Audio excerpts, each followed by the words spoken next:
খুলতে এটা কিছু কিছু জায়গা খুলতেই হবে। শাকিব খানের ছেলের মা হব। আমি করতে গিয়ে মজার কোনো স্মৃতি আমাদের সাথে শেয়ার করেন। একটা সজল ভাইয়ের সাথে নাটক করেছিলাম। সেই নাটকটা আমাকে সজল ভাই দেখে নাই, একটা শুটিং এ ছিল, কাজে ছিল, আরেকটা শর্টে ছিল। তারপর দেন আমি যখন মেকআপটা আমার ব্ল্যাক করেছে, তারপর বলতেছে একটা সুন্দরী মেয়ে তো কালো করছে পর্দা, তো কত হাসাহাসি হচ্ছে। মেকআপটা আমি সজল ভাই দেখার আগে কিন্তু আমার মেকআপ দিয়ে দিচ্ছে কালো। সে যে কতটুকু ভালো সে বলো, সে যে বলে আমি ডিএনএ টেস্ট করবো, এই টেস্ট করবো, সেই টেস্ট করবো, তাহলে সে তার আগে টেস্ট করে তো। সে যে কয়েকটা নাটক বা সিনেমা করছে, ইন্ডিয়া বলে সিনেমা করছে, ইন্ডিয়া বাংলাদেশ ভারত সিনেমা করছে, সে তখন সে তো গেছে জীবন টেকনাথ ছাড়া কি কাজ করে যায়।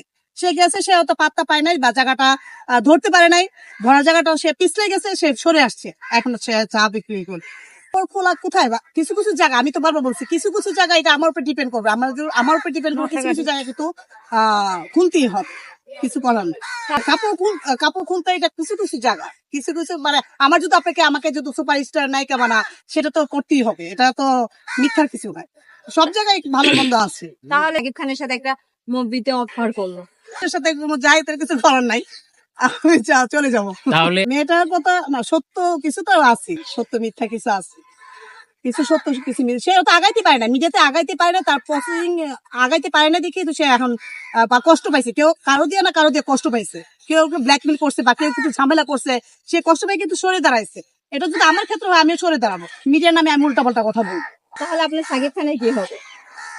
আমি কি হবো জানি না, আমার যদি কপালে ভাগ্য থাকে দিব। আমার ইচ্ছা, আমি আগেও বলছিলাম, সাক্ষাৎকারে বলছিলাম শাকিব খানের ছেলের মা হব। প্রথম দুজন তো ছেলের মা হয়েছে, এখন আপনিও ছেলের মা হতে চান কেন? শাকিব খান ছেলের মাই হয়।